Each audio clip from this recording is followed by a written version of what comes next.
All right, what's up, guys? It's Coach Gaglione here. This is another edition of the Powerlifting for the People podcast. So we got a special episode today. Getting interviewed by Sam Muldoon. He's an exercise science major, so I'm really excited. And for those that are like unaware, I just want to kind of also use this time to let everyone know that's listening that we do exercise science internships, and I have spoken at colleges before, Hofstra, Cortland, and many others, some high school personal training programs as well. So if anyone is listening that has a similar project to Sam that's interested, if I have the time and we could fit you in the schedule, I'm always happy to kind of give back. And if you're someone that's local to Long Island or looking for an internship, you could also feel free to contact me with a resume and cover letter on why you'd want to be an intern with us. We do winter intersession and summer internship programs for exercise science and like projected like personal training program. So just wanted to throw that out there. So Sam, how you doing today? I'm doing pretty fine. Yeah, I'm an exercise science major at Kennesaw State University, and I thought it would be a good option to reach out to Coach Gaglione and do a little interview for this. Yeah, very cool. So yeah, so I'm just gonna kind of give you the reins a little bit, and kind of Sam's gonna ask me some questions, so we can kind of just jump right in and get started. Alrighty, all right. Well, like I said before we started up the podcast, so this interview is based off of 8 foundations of honors learning for an honors class I'm involved in. They're critical thinking, leadership, interdisciplinary learning, creativity and innovation, information fluency, professionalism, appreciation of diverse viewpoints, and effective communication. So throughout this, I'm going to go through a list of 8 questions regarding each topic for Coach Gaglione. And before that, you just want to do a little overview about yourself and like Yeah, I'll keep it. I'll keep it short. I'll keep it in short as sweet as possible. But I do like to give some context. I'll kind of give a little bit on kind of like why I'm doing this. I think that's important. I think for those listening that are exercise science majors, prospective coaches, really important to kind of understand why you're doing this in the first place. And then I'll kind of just really, try to give a brief intro on like how I got started and kind of what I'm doing currently. But for those that don't know me, I'm Coach Gaglione. I first got involved with fitness because I wanted to be a more successful athlete in high school. I was a high school football player, and wrestling was my main sport. I was actually heavier than I am now. As a ninth grader, I was 275 pounds. And then through just mostly exercise, I lost a lot of weight. I got really involved with fitness because I wanted to improve. I got involved with lifting. And I started to take it really seriously as a 10th grader. I went from as a heavyweight ninth grader, and then I actually dropped down to the 189 class. And then from there, I started training really hard. I got exposed to lifting early on, and I used lifting as a means just to kind of get better at my sport. But I really enjoyed lifting, and I really liked the results I saw from that. But unfortunately, I had a lot of injuries. And most notably, I tore my hamstring during my first football practice my senior year. And I did want to finish out my senior year. So I did elect to kind of come back to the football team a little bit earlier than maybe I should have. And that kind of caused me to kind of have a nagging hamstring injury throughout my wrestling career. So I was kind of wrestling on one leg. I had to train and compete with a different style, more defensive style. And I still did really well. I beat some all county and all state wrestlers along the way. I had over like 30 wins, that was a good season for me. But my goal was to be all county. My goal was to place in my section, and I lost in double overtime. And that was really disheartening. And that was kind of one of my first major depressive episodes. But that caused me to be hungry, and that caused me to want to learn how to train athletes properly. Because I was always interested in coaching. I started even as a high school senior. I started volunteering with my kid wrestling program. I started volunteering shortly after. And that's what kind of got me started and interested in learning about exercise science and learning about, I got my personal training certification. I started volunteering at my old high school weight room. And I kind of I vowed that I never wanted any wrestler to go through what I went through, because I knew if I trained smarter that I could have achieved my goal. Because I was so close, even with like wrestling injured, I was so close to achieving my goal. And I knew if I was healthy that I would have achieved, everything that I was working towards for, my 4 years as a high school varsity wrestler. fast forward a little bit, I started getting involved with powerlifting. I started competing in 2006. I started volunteering as a strength coach. I became a personal trainer. And I decided after a couple of years as a personal trainer that I would open up Gaglione Strength. I opened up Gaglione Strength in 2011. So we actually just had our 10-year anniversary, which is really cool. And over the years, things have evolved, but I started out, and we still train a decent amount of athletes, but a lot of those athletes started to graduate high school and college, and they wanted something to train for. And a lot of those athletes ended up going on to, I kind of just offered, I said, hey, if you guys want to, do something competitive. And the same thing I did when I stopped wrestling in high school, I just picked up powerlifting as a means to stay competitive. And I've been competing for the last 15 years. And that's kind of like how the Gaglione Strength powerlifting team was born. I kind of joke that I started powerlifting before it was cool. But that's how kind of it got started. And, obviously powerlifting, both for general fitness as a means to improve sports performance, and then I've worked with some of the most high level powerlifters in the country and even in the world. In some cases, we've had over 80 lifters become nationally ranked in powerlifting over the years, and helped some athletes, like most notably like Larry Williams, break several all-time world records. But we also train everyone. Like my parents come to the gym, they're in their 60s. We train everyone from like your housewives, your grandmas, people that just want to get fit and strong, and people that want to improve the sports, and then people that want to succeed at a high level in the sport of powerlifting. So that's kind of like a really quick, in a nutshell, version of like why I got started, how I kind of started getting into what I do now. There's obviously a lot of things have happened in between. And then for myself, because I think this is important for people to hear as well. I think for people getting into coaching and for people getting into training others, I think it's really important that you kind of lead from the front. So one of the things that was really important for me in a very pivotal moment, in 2015, I was working toward a 900-pound squatting competition. I was successful, but in doing so, I kind of mentioned that I wrestled 189 in high school. I started competing as a 198 lifter in powerlifting. And in my efforts to become the best powerlifter I could be, I actually let my weight get back up to 340. I went back down to 285, and I went back up to 335. And I wasn't healthy anymore. And I was kind of sacrificing my health way too much just to try to hit a goal of like squatting more and lifting more. And now I'm trying to really try to have a good balance of being competitive still. Most notably over the past 5 years, I've squatted 800 pounds in 6 different weight classes, which to my knowledge, I'm the only person ever in history to do that. And I recently also last year, actually this time a year ago exactly, I competed in my first bodybuilding show. So I'm trying to have a good balance of performance and health and learning more about nutrition. So I think for those that are listening, I think it's really important to understand your why, and understand also, that it's really important that you don't need to be the best lifter. You don't need to be the best athlete, but I think it's important that you put yourself through the process. And then I think your athletes will respect you that much more. And also it's just going to make you a better coach because you kind of understand the process that much better. It's important to walk the walk and talk the talk. So you have to, everything you learn in school is going to be really important, but I think it's also important to put that knowledge to practice in the weight room and in real life. Because you could learn things in a textbook. You could be one of those nerds on the internet that goes through all these scholarly journals. And I think that stuff's important. But then when push comes to shove, you got to put that into practice. So I think it's important to kind of blend the science with real world application. So that's my short intro. But I hope that gives you guys some context, and then we can kind of roll into the next series of questions. All righty, I appreciate that. That was a good little intro.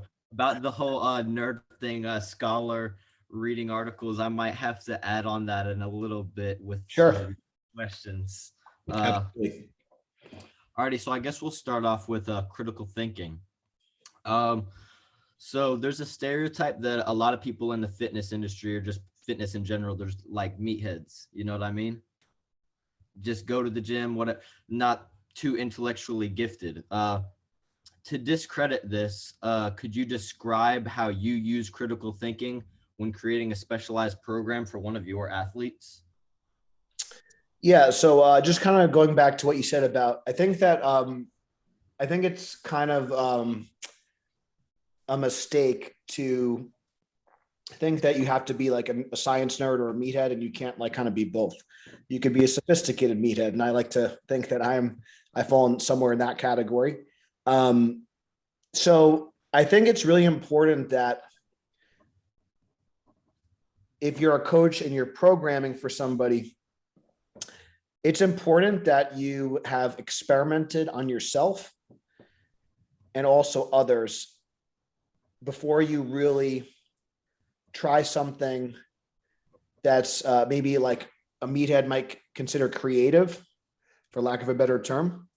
I think it's important to start with the basics, whatever that may mean to you, and do some things that are kind of tried and true and get a handle on that first. So to me, in terms of powerlifting, that would be like just getting really good at the competition movements and then just learning some sort of linear periodization where you're kind of increasing the intensity and dropping the volume over time and kind of learning that. And then as you get a little bit more advanced, you could learn some more complicated forms of periodization. You could use undulating periodization. You could use daily undulating periodization. You could use something like West Side Barbell is very famous for using a concurrent style of training where you try to bring up multiple qualities at the same time. And then you could look at something like a lot of the Russian training, which is a block periodization where you're trying to build up a one quality at a time and try to maintain the qualities built on in the previous block. So when you are starting to develop a program for a new athlete or a new or a team, because a team setting is going to be also a lot different than an individual. And with an individual, you could be more precise and you could be more targeted.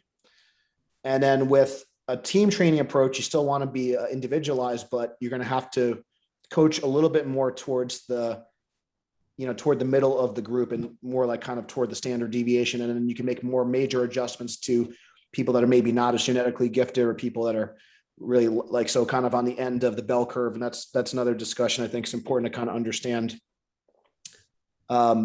potential and genetic potential and how we could like look at that. But so the first thing that you want to look at when you're looking at the program is understanding where the athlete is at, understanding what their goal is, and trying to figure out what are going to be the principles that you're going to use when you are designing a program, what's going to be the framework. And then once you kind of have the framework done, you kind of know, like, because a lot of times we might think about what's the ideal situation. So we could kind of start with what's the ideal situation, and then we could be more realistic. Well, is this person going to be able to adhere to that? Are they going to enjoy it? Are they going to be compliant with that? And then we could start to kind of make modifications. So we might have this idea that, well, if this person's a power lifter, they're going to do very specific training. They're going to do daily undulating periodization. They're going to train 5 times a week. They're going to, pick the perfect RPE for each set and pick the perfect weight. But the person maybe is a busy college student. Maybe they're a parent. Maybe they can only train 2 or 3 times a week. Maybe they might be more compliant if they had a little bit more variety and did something like a West Side Barbell program where there's a little bit more variety, for example, maybe not as optimal on paper, but if it's more, a lot of Stan Efferding is a well-known bodybuilder, coach, and powerlifter.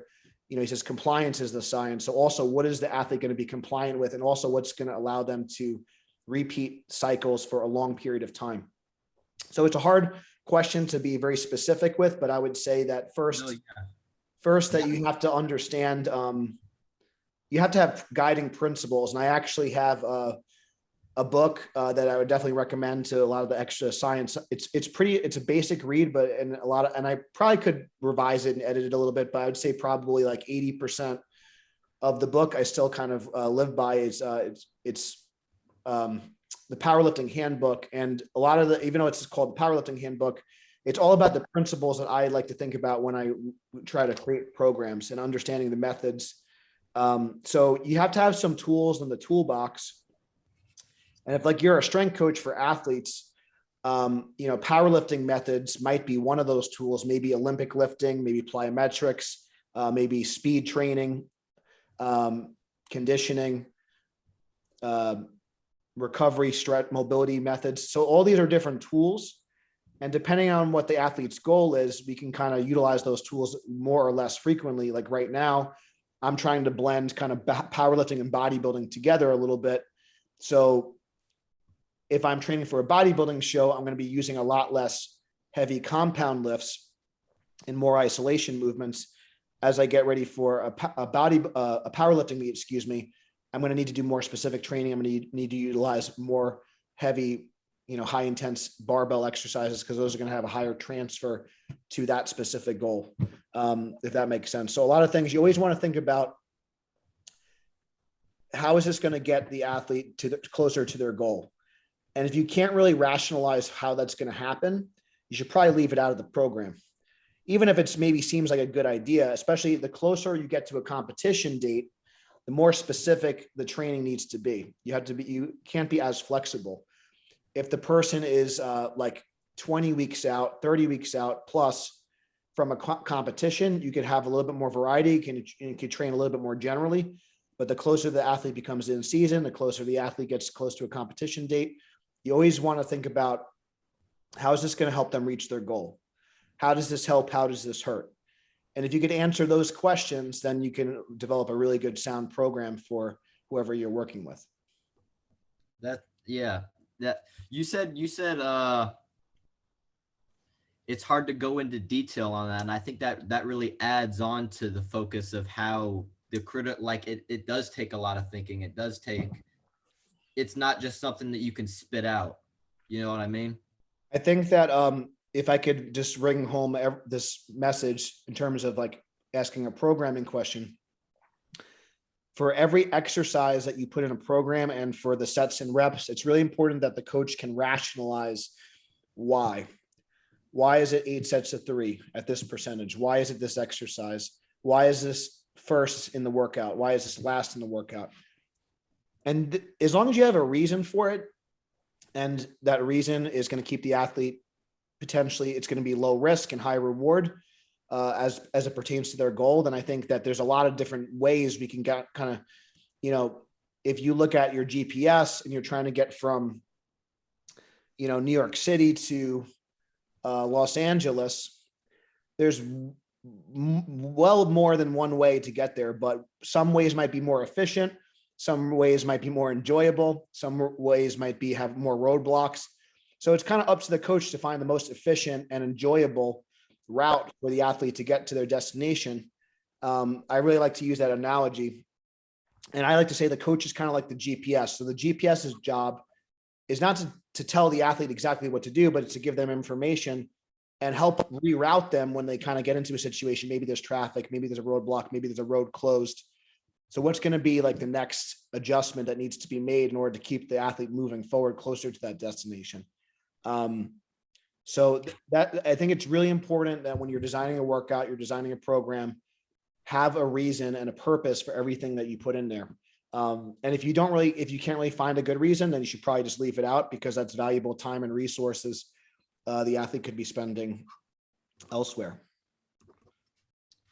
All right. Very, very good. Reason, purpose. I like that analogy, that New York to LA and the coach is the GPS. Yeah. That's really good. All right. So going on to leadership. Okay. So seeing as you hold such a strong leadership position for your athletes in the role of their coach, being a leader must be like second nature to you by now. You've been doing this for a while. So what's the best advice you could give on being an effective and positively influential leader? Yeah, I think I'll kind of go back to what I said before. I think it's really important that you have the same values and expectations that you would have for your athlete. So if I am like right now, I'm working towards a goal of 2,000 total at my next meet. And I'm just working on 1,000. Yeah, my first meet, now I'm like drawing a blank. I totaled like 1075. I did a 375 squat, 225 bench, and a 465 deadlift. So whatever that adds up to. So so I think that's a great starting point. That was 15 years ago. So Yeah, so I think that, one of the reasons I still compete is because I want to always have a pulse on what my athletes are going through, what our team is going through. And I think that's very helpful. Um, there will certainly be a point in time where I start to slow down and maybe I might focus a little bit more on bodybuilding. But even if I stop powerlifting for a period of time, I think it's really important that you're always challenging yourself as a coach. So whether it's from a nutritional standpoint, whether it's for its training standpoint, and I think especially for the young coaches out there, I think it's important to kind of compete in something. And if you could, and then, it doesn't have to be powerlifting. It could be, you could be running, it could be CrossFit, could be weightlifting, could be bodybuilding, could be swimming. Um, there's so many things you can compete in, and just find something you like and kind of stick to it. The reason I really like powerlifting is because it's really scalable, because you could pick the weights you want to do. In other sports like strongman and CrossFit, you're kind of left to the devices of the meat promoter, and it may not necessarily be a weight that you are ready for. But with powerlifting, you could be as conservative or as crazy as you want. But going back to what I was saying with the leadership, I think that if you just have goals for yourself and you have high standards for yourself, you're going to be a natural leader and you're going to have more confidence. Because like, I'm going to tell you right now, like I've had 1,000 pounds in my back in training a couple of times. And I could tell an athlete with a lot more confidence, like how to get tight for a squat, having gone through that myself. Yeah. And I've coached many lifters to exceed what I've done, especially, with raw lifting. I've coached, a bunch of lifters to like, more than 800-pound deadlifts, for example.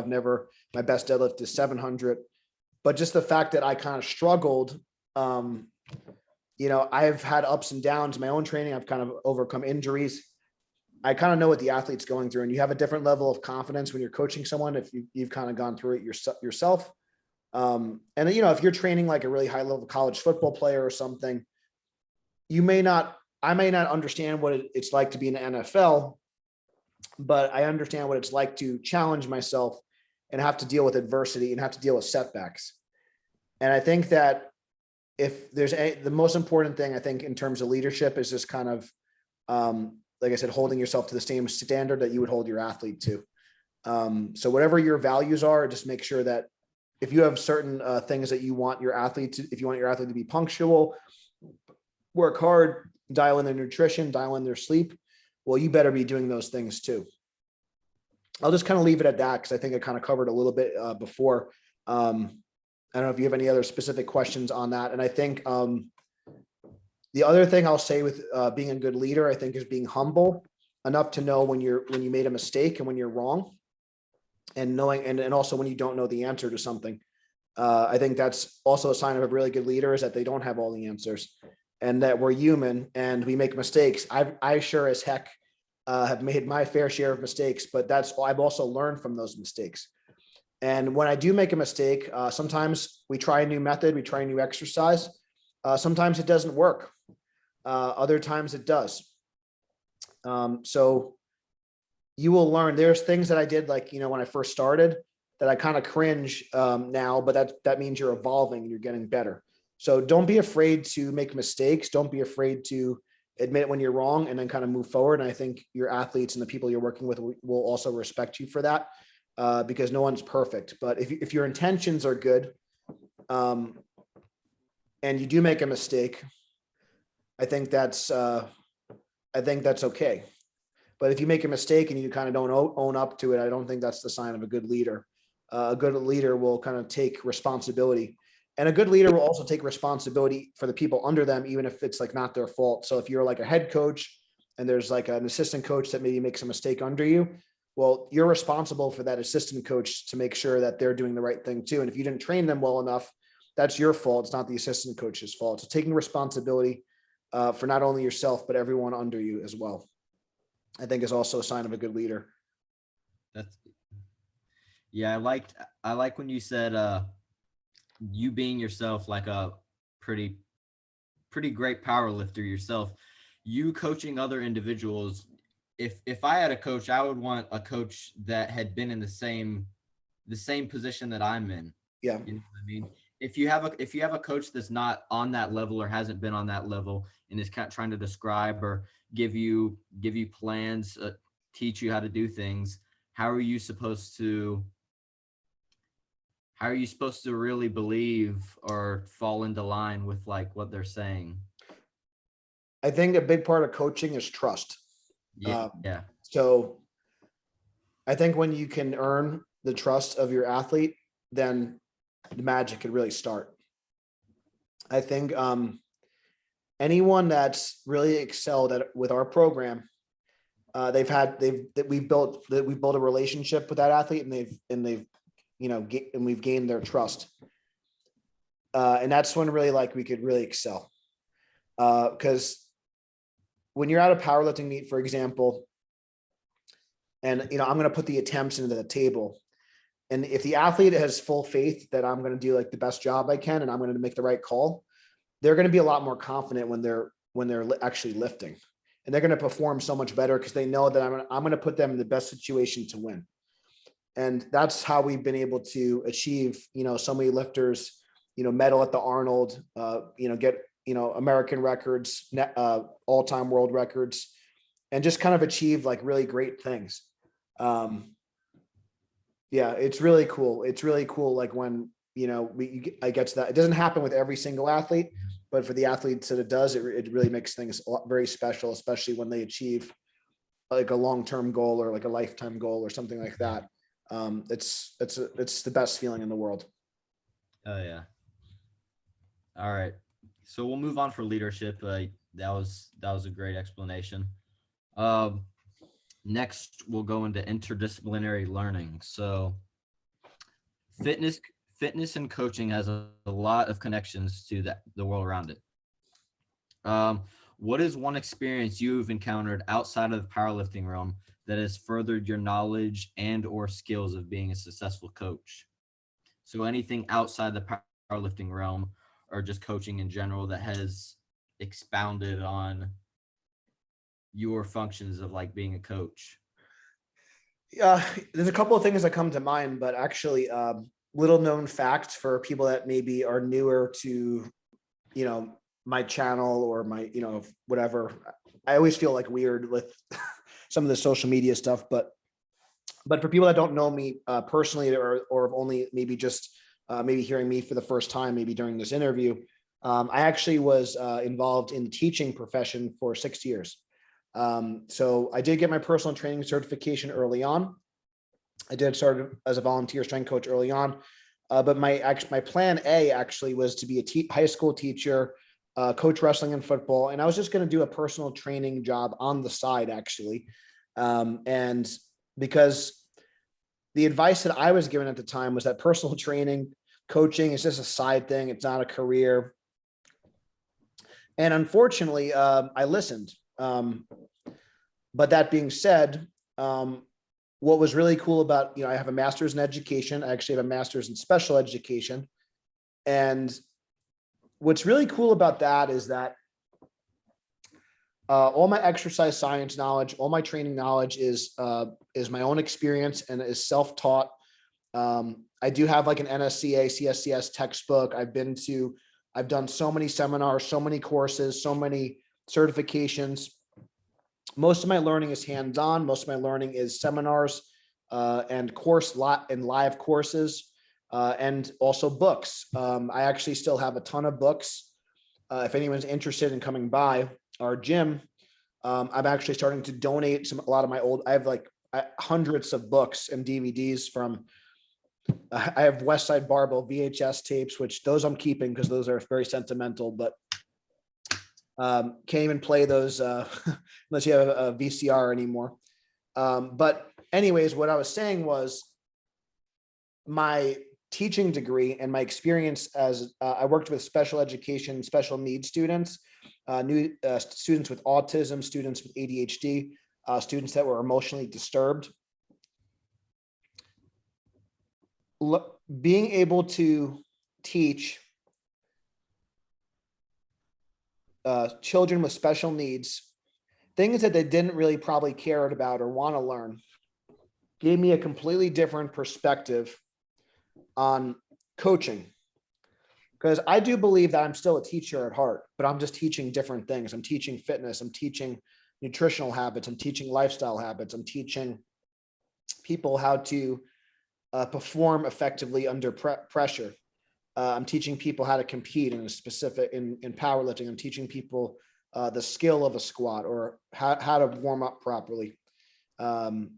Strategies on how to achieve their body composition goals. And everyone learns differently and everyone learns at a different pace. So, and there's some people that argue in the teaching world if like learning styles is debunked, but I truly believe that some people, regardless of what you believe about learning styles, not everyone can absorb a message just auditory. Like right now, if people are listening to this, some people might be better watching some people watch podcasts on YouTube just because they're more of a visual learner, as opposed to listening something on like iTunes, for example. I personally really like hands-on learning. I can learn a lot better when I'm like, I could touch and I feel like I coach better when I'm able to move people in the right positions. So some people might learn better from modeling. So you might be demonstrating an exercise versus getting them in the position, or there might be a specific drill. So people learn all sorts of ways and at all sorts of different paces. And I think that teaching, especially the kids with special needs, really made me appreciate that. And also, I'm not always the most patient person, but I'll tell you what, working with kids with autism and a lot of these special needs and disabilities, man, you have to learn patience. You have to learn that sometimes things just take a really long time. And sometimes you need to start from square one the next day. And you just got to find a way to keep moving forward a little bit by a little bit. And I think that's a really good lesson for life. So I feel like I have a very unique style from that teaching experience. And so even though I'm not in that field anymore, I think it was a very valuable experience. And I don't think that sometimes coaches may be really well versed in exercise science. They may be really well versed in I kind of joke about some of these guys. It doesn't mean, I don't mean to be like throwing shade or being negative towards anyone specific, but there's a lot of programming wizards out there, and that's great.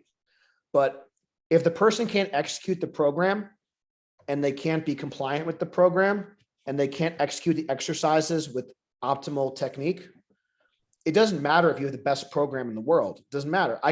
Going back to the car driving analogy, I can give you the directions, but you still have to find a way to drive the car from point A to point B.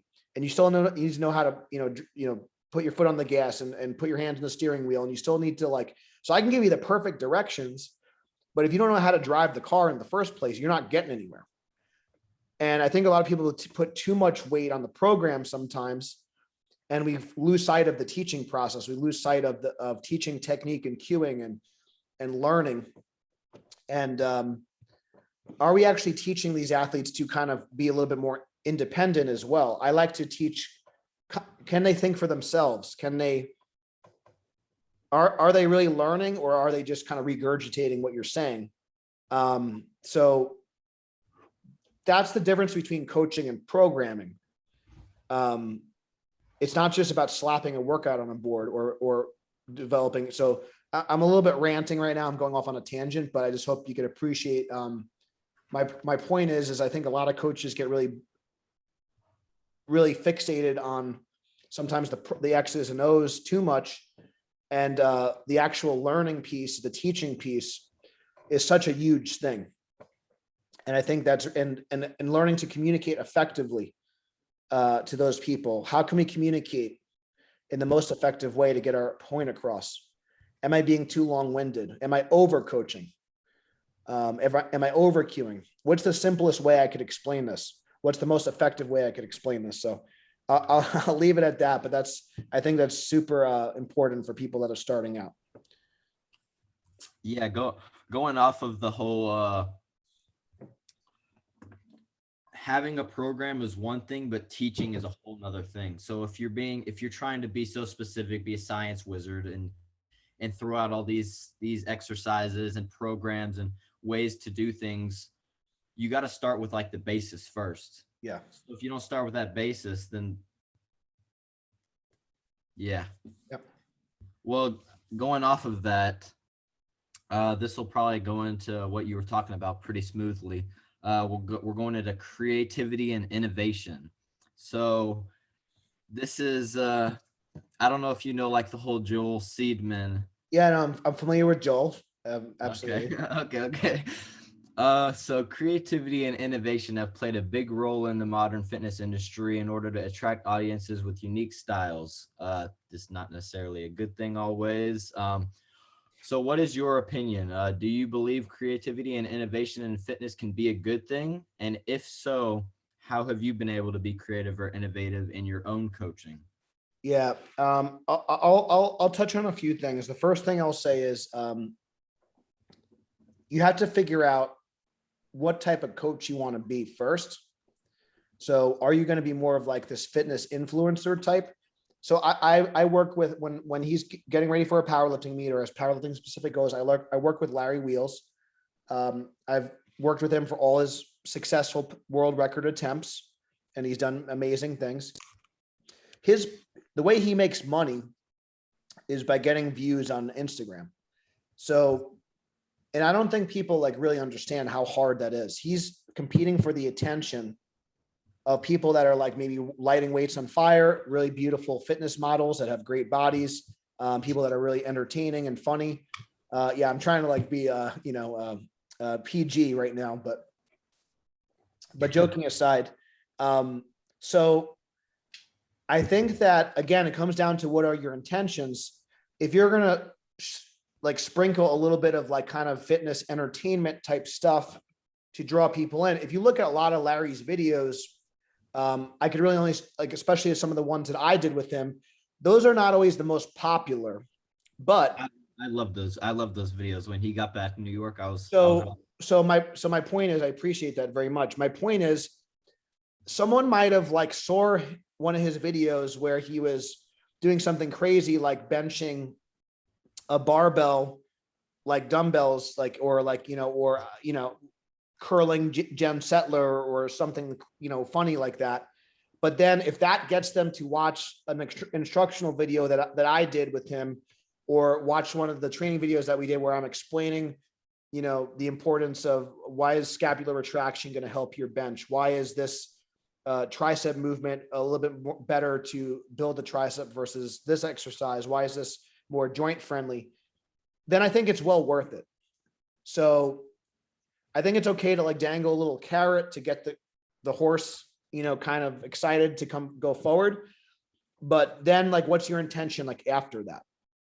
There are some people that only do that exclusively. And I think Larry is very motivating. I'm a little biased, obviously, but I think he's a great, example of someone that kind of came from a broken home and was an inner city kid, and he really made a name for himself, and he's doing well financially now. And I hope that continues for him. But I mean, he really came from nothing, and he's basically like an Instagram kind of superstar, for lack of a better term. And he's done really well for himself. And if he never competes in powerlifting again, I think he still will go down as one of the best ever for his accomplishments, even in a short time. And, I wish him the best, and I always support him. But you have other people that what I don't like to see is that people that are using flashy things, and then that could potentially hurt people or give them a negative result, or they're just kind of tricking people into like soliciting for like money or something like that. So that I think you need to have integrity, and integrity to me is holding the values that you hold. You're consistent with the values that you hold every single day. So, I know you talked about Joel Seedman. I think Joel really thinks what he's doing is effective and good. And I think that if I could critique one thing about Joel specifically, and I would say this to his face, if Joel ever wanted to have a conversation with me, I would be open to doing so. I think Joel over portrays a lot of the fancy stuff that he does. And I don't think he shares enough of the more kind of basic, tried and true. And he's said this himself, but my problem with that is then that should represent 80% of your content. if that's what you do 80% of the time. Mhm. I did a stupid video today. It doesn't, but I was my buddy is a chef, and he sells seasonings, and just as a promotional video, instead of sniffing ammonia, I'm shoving my nose in. It was a stupid thing. It's harmless though, and hopefully it gets people a laugh. And it's to promote an upcoming event. Bench. I'm actually wearing the shirt, Bench for Boobs, and it's for a good cause. We're raising money for breast cancer awareness, the Breast Cancer Research Foundation. So something like that. I did something that was a little bit more entertaining, a little bit more eye-catching, to get people kind of excited. And I think there's nothing wrong with that. I think that's playing the game. So if you can make something educational or inspirational more, have more entertainment value, I think that's important, because it comes back to communication. Are you going to want to listen to the boring, nerd? He might have all the answers, but if you can't deliver the information in an entertaining way, you're not going to probably listen to him. You're probably going to go to sleep. When I do seminars, I make sure that I'm very interactive with people, because I don't want to bore them and just talk at them the whole time. I make it interactive. So even right now, hopefully for the people that are listening, and hopefully even you, Sam, we've been chatting for almost 40 minutes, and hopefully it doesn't feel like that long, just because it's hopefully entertaining and inspiring for you guys to hear some of the things that we're talking about. Because I could easily be very technical, and I could speak the nerd stuff with the best of them. I really believe that, but I try to talk in a way that even the most new person can understand.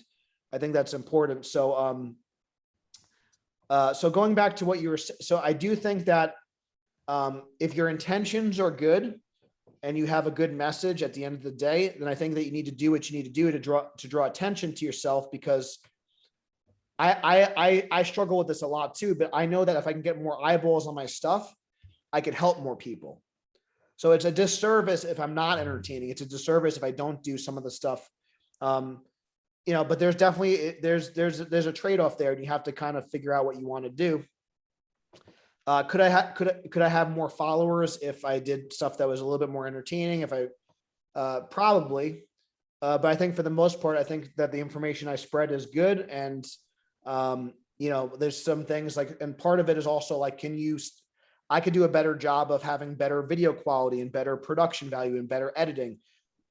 That stuff I think is important now. But if you're going to be a collegiate strength coach, I don't think that stuff kind of matters quite as much. But if you have a goal to help I have a goal to help other people and mentor other people. So my social presence is going to be important, because that's how I'm going to get the word out there.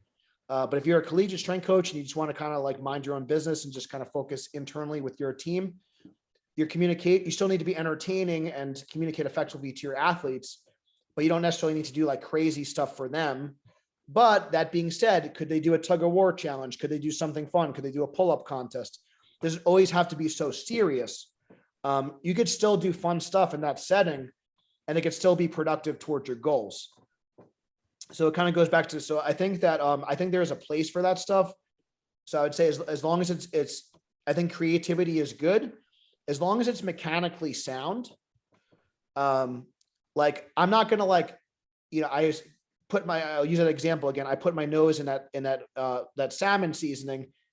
I'm not going to get hurt by that. It's not going to hurt anyone. But if I light a barbell on fire or drink a beer before I bench, maybe that's not sending the right message, for example. So I think that there's definitely a line that you can cross, but I think that you could be entertaining and still educational at the same time. And I think that's the best of both worlds. And I think that we should, as professionals, we want to be professional, but creativity can be a good thing, as long as, creative still needs to be mechanically sound and healthy for the athlete. So you can be creative as long as it's still reaching the athlete's goals, and then it's not harming anyone. I think that's probably the best way I can explain it, but yeah, you could be entertaining and still still get the job done. I think that's what I would strive for if you're a young and up and coming coach. Yeah, I think you might have watched the same podcast where Joel Seedon was talking about the things that he puts on his Instagram page, but I think he said 80% of the actual exercises he does with his athletes are normal standard exercises, but the things that he puts on his page are to draw in viewers hold on. Sure.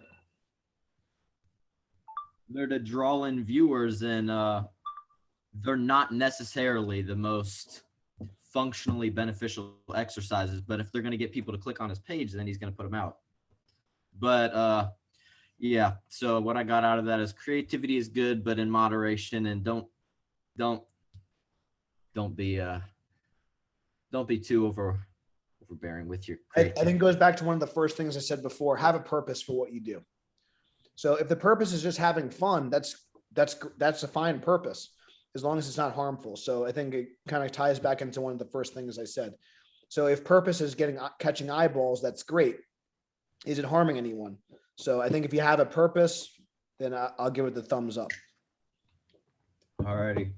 So we'll move on from that and go into information fluency. So becoming knowledgeable of fitness, powerlifting, and coaching, it all takes time and effort. So how have you successfully obtained the information needed to become such a skilled worker in your area of expertise? I love this question. So as much as I love that we're able to do this interview on Zoom right now, and you're listening, you guys might be listening on, iTunes or whatever later on. I think it's really important that you guys do, the guys and ladies listening, you do stuff in real life. You do stuff in person. You go out and seek people. So one of the most influential things that I've ever done is visit other coaches. That could be in the form of a seminar, but I also went out of my way on multiple occasions, 2 separate occasions on a more long-term basis. I went out to visit Louis Simmons on multiple occasions from Westside Barbell. The first time I remember, I couldn't believe that I got a response, which was really crazy. The second time I spent a whole week with Louis. I did some lifting with the team there. I also did some kind of observational coaching and learned, I watched him kind of coach some of the athletes and some of the other people there and some of the other groups. I think people need to do more things like that. At the time, I did an observational internship at Cressy Performance. If people are in the strength and conditioning world, I did also Mike Boyle strength and conditioning. So I would just go and learn from people. And I spent a week there. I spent a week at Westside. That's how when I was a teacher, that's how I spent a lot of my my vacation time. I mentioned that I volunteered as a strength coach. Initially, I didn't get paid for it. I was just getting experience. I think that doing internships is super valuable. We've had a lot of internships that are now collegiate strength coaches that are now personal trainers doing well. And that's always really cool to see. And I'd like to think that, if you go on we've had some of them on the podcast before, but it just makes me feel good that experience really helped, launch their career and molded their thinking a little bit and helped them become better coaches. So I think the hands-on learning is huge. And I think that if you are going to go, listen on YouTube and listen, I think the social media stuff can be a little bit, it's not bad, but I think that let's say you're if you ever had the chance to visit our gym in person, I think that would be huge. What you're doing now is great too. But I think that if you could actually rub elbows with some of these coaches that you look up to, you're going to learn a lot more than just kind of I don't want to say hiding behind the keyboard and watching them from afar, but I'm sure you're probably learning a lot more right now, actually interacting with me, one-on-one versus just watching one of our YouTube videos. And imagine what that would be like if you were actually in person and watching our athletes train and watching me actually coach them through a workout and administer the program. You would learn so much more and a lot faster. So I think it's really important that people go out and do physical internships, physical seminars, in-person learning. And then after you do a seminar, you always want to write down what are your biggest takeaways. and what's your next action. So a lot of people will, I call like go on like the seminar tour, or now it's like, because I don't people go to enough seminars anymore. People will go on YouTube and Instagram and they'll watch a million people. They'll watch, Mike Israetel and all these people are great, right? But then what are you going to do with that information? So you want to write down, you're doing a good job of taking notes. You want to write down, what did you learn? What was the most like important thing you learned? And then what's your next action? So what are you going to do with that knowledge? So if you're listening to a podcast and something is like a real aha moment, I might pause it for a second and take some notes. I put on my whiteboard, I put in my notes on my phone. If you don't use the knowledge, it doesn't matter. Like if it's in your brain and you don't actually use it, it's kind of useless. So you're doing yourself a disservice if you don't actually apply the knowledge. So I would say in-person learning, and then whether it's in-person learning, a book or a podcast or a YouTube video, write down what you learned, what's your biggest takeaway, and what's your next action. That's how you get better. If you don't take action with the knowledge, it does not matter. You could be the smartest guy in the room. If you don't apply the knowledge, you're not going to advance. You're not going to evolve. So that is like one of the biggest like life takeaways that you could do. Because there's a lot of bright people out there that a lot of people know what to do with their diet and how many people are overweight.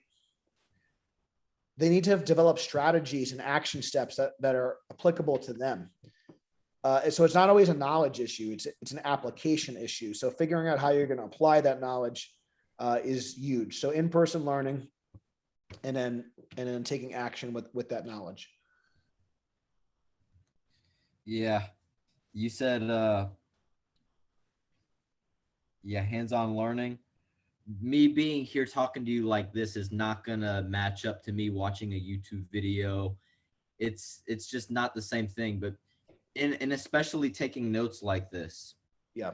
Me being here taking notes like this, listening to you on a podcast is not going to be anything near me watching a YouTube video on a coach telling me how to do something. So actually this interaction, that's a key takeaway. Information fluency. Awesome. You going out and meeting those other coaches, being able to shape your coaching based off of what they teach. This is like that right there. Nice. So yeah, I appreciate the little whereabouts. So moving on from there. So we'll go on to professionalism. Being in the fitness industry and being a strength coach allows for a lot of personability. So you with Larry, I'm sure you guys have a good friendship, whatever. Personability is a big thing in fitness. So while being able to be personable, how do you manage to still keep it professional? This is one of the hardest questions to answer. And then if I'm going to be being completely honest, I'm still kind of working on this myself. Because when it's kind of like an intimate setting especially if you're like a one-on-one personal trainer, but even as a team strength coach, you develop a very strong bond with these athletes. And it's really important that I think a good advice is that you want to be like friendly, but firm. So you don't want to be like their friends, but you still want to be friendly. You want to make them feel comfortable, but at the same time, you need to kind of like demonstrate the confidence that you're the leader and you're like kind of the authority figure and you're the professional. So I think it's important to kind of ask yourself, because every situation is a little bit different, but like, what does a pro do? And if you can ask yourself those questions, if you're kind of not sure of like how you should act and things like that, ask yourself what a pro would do. And then that'll kind of help guide things a lot. And then the other thing is just kind of setting boundaries. So like, I don't always give out like my personal cell phone number to everyone and things like that. I kind of like fast from my phone on Saturdays. So there's certain times of the night, there's certain times of the day, if I'm coaching or if it's like late at night, because sleep's a priority for me. Like if it's not like an emergency, like I'm not getting back to you. You're not going to like text me at like 11 at night. because I'm going to be sleep, and my phone's going to be off. So having those boundaries, because like, again, would you be able to get a hold of your doctor at 11 at night? Like, no, like you have to wait for office hours. So like, there's things like that. But at the same time, you still want to be available and open to them, but you need to set those boundaries. And it's tough because some of the guys that like are clients and stuff, they are like kind of like my friends too. There are like, so there is some overlap there. So you need to be able to, if you are in a situation where like you're training like a spouse or a loved one, or you're training like your friend, you got to be able to I always say this word wrong, compartmentalize.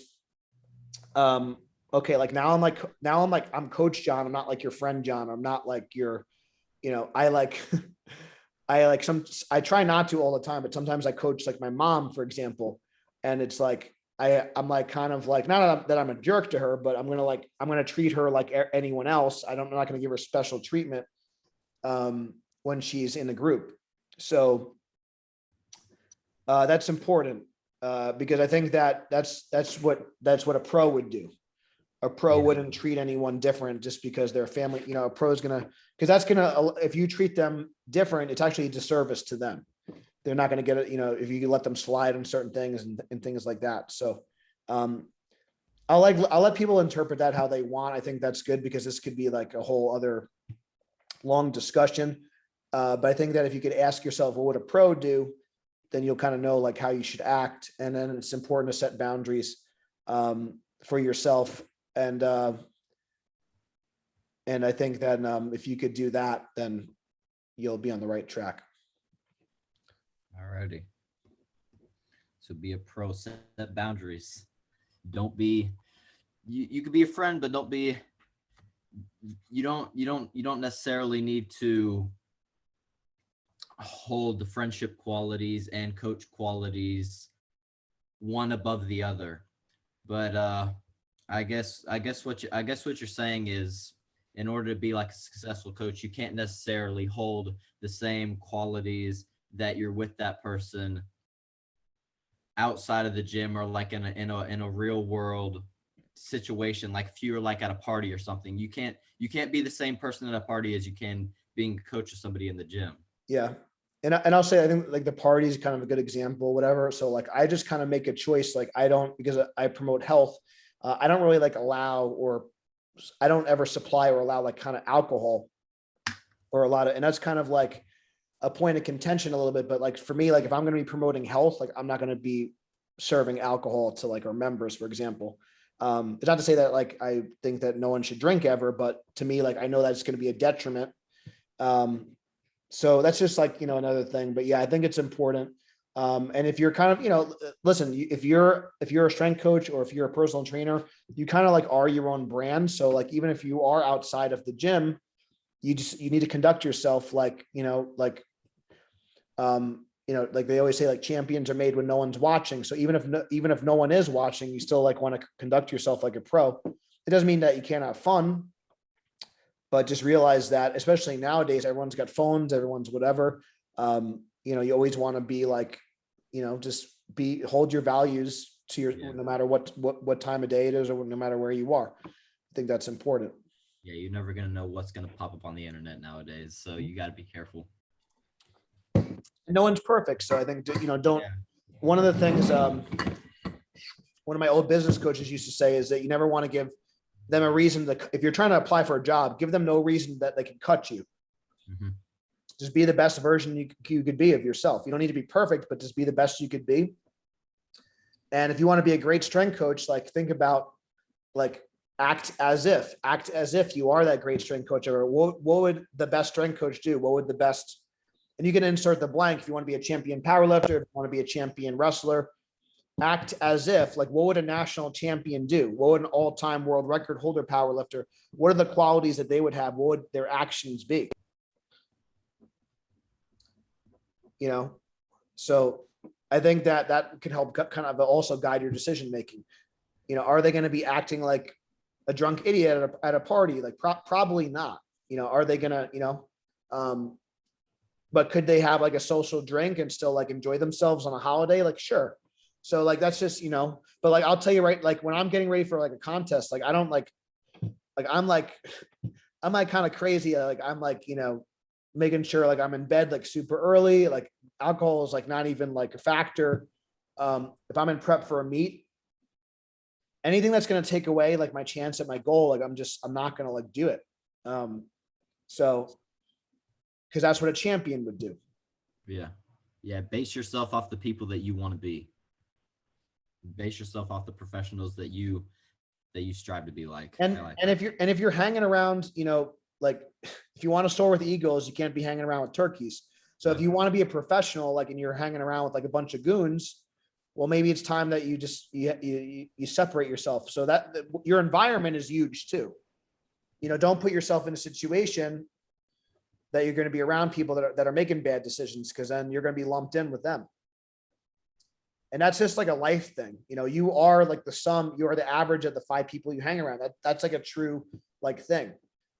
So if you want to be a great strength coach, well, hang around other great strength coaches and be around, people in the field, connect with, those people. One of the things that really helps me when I first like moved out of like my parents' house, like it was so much easier for me to lose weight because I was in 100% control of my environment.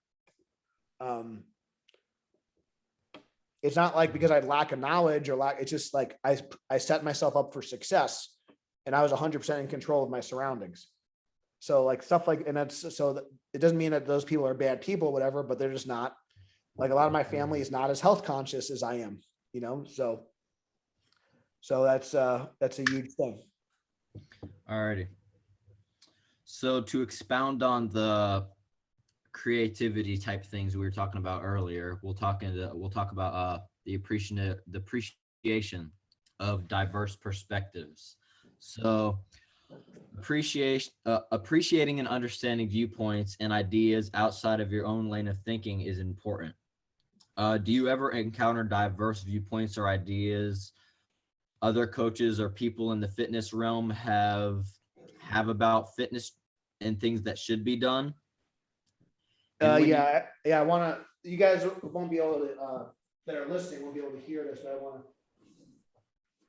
this is, this is just an example, but, so a few months back, I'm pretty friendly with, like Mark Bell and those guys. And I've known Mark for a long time. He's got a great podcast also. I think he's a good person to listen to. So they had a guy on a few months back, Doug Bergnoli. I'm not sure if you're familiar or have heard any of his stuff, but so this is his book here. So talking about like opposing viewpoints and being open to that. I don't want to say Doug's like against barbell training, but he kind of dismantles and does a very good job of like explaining why people should not like barbell squat, explaining people why they should not barbell bench press and barbell deadlift. And this is like what my whole world is based on. So this is like a mind, F basically for me. And I'm agreeing with everything he's saying, and I understand everything he's saying, and I'm understanding what everything that he's saying is true, and you could prove it scientifically. So now I'm kind of like torn because like this is such a huge part of my program. This is a huge part of my life, and this is a huge part of, so I started like learning, and I paid Doug for consulting, and I've read his book, and I've watched every YouTube video and every podcast he was on, because I don't want to say it was an opposing viewpoint, but it was definitely contrary to some of the things that I believed and some of the things that I have even taught before. And what that led me to understand was like, okay, well, there are some risks and there are some disadvantages to barbell training. And that doesn't mean that we shouldn't do them, but to understand that there are some compromises to those movements. And the way I kind of flip the script a little bit. So instead of like saying what I'm doing is wrong, and this is again, a longer conversation, this could be a whole podcast in itself, but what it gave me an appreciation to is that, because a lot of what we hear in the fitness industry now, and what we've heard, so the pendulum kind of swings, back and forth, like hardcore basics, functional training, everything in between. And kind of a lot of machines and bodybuilding kind of gets tossed to the side a lot of times. But what this kind of showed me was that isolation movements and bodybuilding movements can have their place and even be really effective, even if you're not a bodybuilder, even if you're an athlete. And if you design the exercises in such a way that they're not compromised and very joint friendly, and they can be very targeted on a muscle and almost have virtually no joint stress and only muscular stress, that could be a really great tool in the toolbox if someone does have some joint injuries, or someone doesn't have the ability to, let's say, like barbell back squat for whatever reason, or that sort of thing. And it also kind of solidified in my mind that isolation work may be even more valuable, because we've always done accessories in our training, but they might even be more valuable and more beneficial than I previously had thought. And now I'm like in the process of I'm like doing a lot of experimenting. If you've been watching our page, there'll be videos coming out over the next several weeks, but I'm doing a lot of experimentation where I'm almost doing, even during my powerlifting prep, I'm doing a lot more isolation work than before. And I'm having positive effects on, it's having positive effects on my powerlifting lifts. And I would have never have thought that, like something simple like a dumbbell tricep extension could really have a profound impact on my bench press, for example, or the single leg extension could have a profound impact on my squat, for example. So if I was closed-minded, I would have never have explored this thing. And this is going to be this kind of training, incorporating this mechanically efficient isolation work into my routine I believe is going to completely change the way that I program, completely change the way I train, and in a positive way. So I know that what I did before worked, but now I have this whole other door of opportunities and possibilities where things could even be better. And I haven't figured out kind of how to marry the compound lifts with the isolation lifts perfectly yet, but I'm getting closer. And, like I said, being 15 years into competing and over 10 years into my business, it's really exciting that like I don't have it figured out yet. And I'm figuring out like an even better way. The way I was doing was still great before, but now I could even figure out a better way. And if I wasn't open to hearing someone like Doug talk, I would have just been stuck in my ways, and I wouldn't have evolved. I wouldn't have gotten any better. So I think that example kind of sums it up, but I think that it's really important to be open to the possibilities that could, that you don't always have it figured out. I think that this is the best way I can explain it in the shortest amount of time. You always want to have a white belt mentality. So if you have a white belt mentality, you're always willing to learn. And if you're always willing to learn, there's always a possibility to grow. And if you have a growth mindset, then you could always get better. That's one of the key words they keep talking about in our honors class, is actually growth mindset. Yeah. It's a lot of people don't really, but like, I'm sure there are students in your class. They got it all figured out. They know, like, I know how to train. I got it. I'm an exercise science major. You could always learn. You could always be better. So yeah, white belt mentality is huge. White belt mentality. Oh yeah. Alrighty. So the very last topic, effective communication. So effectively communicating with the people around you is necessary in nearly every field of work. How important would you say effective communication is in your field of work, specifically with coaching athletes? Yeah. It's everything. Communication is key. I mentioned before about like kind of the learning styles. I mentioned before about, having like the map, but not kind of knowing where to go. If the coach can't communicate effectively, like the objective, they could have the best program, they could have the best system, they could have the best exercise selection. It's not going to matter. So you need to be able to communicate effectively in order to get your point across. I think it's important that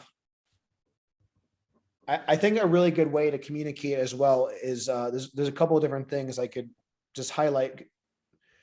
I think if you could always frame things positively, I think that's helpful. There are some things that you could do, like a feedback sandwich is a very popular term, but essentially like when you're correcting somebody, also highlighting what they're doing well is important before you tell them. A lot of coaches will fixate on what the athlete is doing wrong. I think it's important to also show them and explain to them, you're doing this really well, because then they can build off that and get better with that too. So there's things that's like, there's things that you could do like with that. And that will help them move forward. And anytime you could have, this could be for communication, this could be for coaching, this could be for life, but you could have momentum shift positively or negatively. So if we, as a coach, if you can communicate in such a way to shift the athlete to be more confident, shift the athlete to have a more positive mindset, shift the athlete to make them feel like they're successful, even when they're maybe like not, even when maybe they're like not doing the best job. But if you could make them feel like they have a small win and make them feel like a little bit of success, they could build off that. So you want to communicate in such a way. So maybe they didn't hit like their best squat ever, but was it a little faster? Was their technique better? What is the most they've done after an injury? This, whatever little wins you could find, if you can communicate that and communicate that in such a way that the athlete believes that and they'll start to believe in themselves. I'll leave you with a little anecdote as well. So one of my buddies, Zach Evanesh, when I first started over 10 years ago, before I opened up my own gym, before I opened up Gaglione Strength, I remember I had written a blog for a notable website at the time. And I remember Zach had read that article. And the reason I was visiting Zach was Zach had a certification program. He was training a lot of wrestlers. So I wanted to learn from him. And I remembered that Zach had happened to read that blog post and really enjoyed it. And he had mentioned, he asked if I had my own gym or if I was thinking about owning my own gym. And I didn't have the confidence. And I was like, oh, wow, this is like kind of an idol, for lack of a better word, or someone that I viewed as a mentor. And he thinks that I should open up my own gym. And, Zach's a great coach. And, he was such a great coach in the fact that he made me believe in myself because he believed in me. And he's a great friend. And I don't see him as much as I'd like, but he's got several, gyms in New Jersey and is doing well. And, so imagine like the impact of like what a coach can do. So that was an example of how another coach impacted me. I mean, you can completely change an athlete's world if you believe in that, if you can make that athlete know that you believe in them, and then they're going to actually start to believe in themselves. So if you can kind of communicate that in a way and communicate in a positive way to show them that they're successful. Maybe they're not successful in school. Maybe they're not successful. That's why I really gravitated towards powerlifting, because a lot of my, and still to this day, unfortunately, but I've had a lot of disarray in a lot of my life. So I mentioned that I failed as a high school athlete. I didn't get into my number one school. I've had, failed relationships and different things like that. But the barbell was always there for me. And if I could put 5 more pounds on that barbell, well, that was a win. And then I could view myself as a success. And as crazy as it sounds, like powerlifting maybe have saved my life, because that allowed me to be successful, at least in one area of my life. And I was able to transfer over that success into my business, into my coaching, into our team members. And I've helped so many other people over the years. I'm very grateful. And I hope to do this for a long time. We've impacted so many people over the years, achieve really great things. So the coach can have a huge impact if they're able to communicate effectively. So communication. So if they don't have that communication, style, it's huge. So I'll also leave you with this as well. I know that communication is so important. In fact, that and I'm hoping I could restart it soon, but due to this situation and stuff, it's been kind of postponed. But I started doing improv to actually improve my communication, and it allows you to think on the fly quickly. And one of the rules with improv is that you want to make your partner look good. And you always want to, the positive version of a story is always more beneficial than a negative version of the story. So a lot of the rules in improv, a lot of people like view improv as like comedy and stuff like that, but it's a whole art form in itself. And it can really teach you to be a good listener and teach you to be an effective communicator. But a lot of the principles to improv is make your partner look good. And the positive version of a story is always more important than the negative one. So if you could think about those things when you're communicating, if you can communicate things in a positive way, and if you can make your athlete look good while correcting them, think about how much better of a frame of mind they're going to have. So if you're communicating with a staff member, if you're communicating with your boss, can you frame it in a positive way? Can you frame it in such a way that even if it's a problem, can you frame it in a positive way? Can you frame it in a way that makes both of you guys look good? You're going to be a lot more successful than saying, well, this sucks, or this is wrong, or like that doesn't feel good, right? So if you could frame things in a positive way, so communication is huge. And if you can communicate, in that way, I think you're going to be super successful with whatever you do. Well, I can tell that you're very good at communicating, because how long we've been doing this? Yeah, it's a little over an hour, but yeah, I get excited for this stuff. No, it's but great. I have literally 2-page 2 pages written of like everything that you've been talking about. So this is some great information, and that was actually the last topic. So yeah, do you have any other questions for me? Do what? Do you have any other questions for me? Or you feel good? That was everything that I actually have for me to ask you, but if you want to talk about anything else. I want to just put you on the spot here. So this is for, so what was your biggest takeaway from let me look over these 2 if you pages. could just pick, I know if you could just pick one thing, what was the thing that stood out the most? First thing that pops in your head for you personally. No pressure. Let me see. Yeah, just go with your gut. Okay. When you were talking about leadership, holding yourself to the same standard that you would hold your athletes. Cool. So you holding yourself, and you being a powerlifter yourself is going to give the athletes. It's going to give the athletes that knowledge, that knowledge that you have already been in the same shoes as them. So they're going to be willing to listen to you because they know that you've already been in that place. You know what I mean? Cool. And then what would you say is based off what you learned, what's like an action you could take yourself to improve yourself? I guess better communication, more effective communication with others. Okay. Yeah, I think that's big. And then even like, cause I'm like, yeah, that seems like your biggest thing. It's tremendous. It's really tremendous. All right, cool. So I think we'll close out here. Well, Sam, it was a pleasure. So what I'm going to do is I'm going to close out the recording in a bit, and I'll send you a copy of the audio so you could have it for yourself and reference it. Let me know if you need anything else. And I'll just kind of, again, close out by saying, for those that are listening to this after the fact, if you're an exercise science major, if you have a project like Sam, or if you're interested in our internship program, you can contact us directly. If you enjoyed the podcast, please share it with a friend. Give us a 5-star review. It helps other people find us. And until next time, stay strong. All righty. Appreciate it, John. Thank you.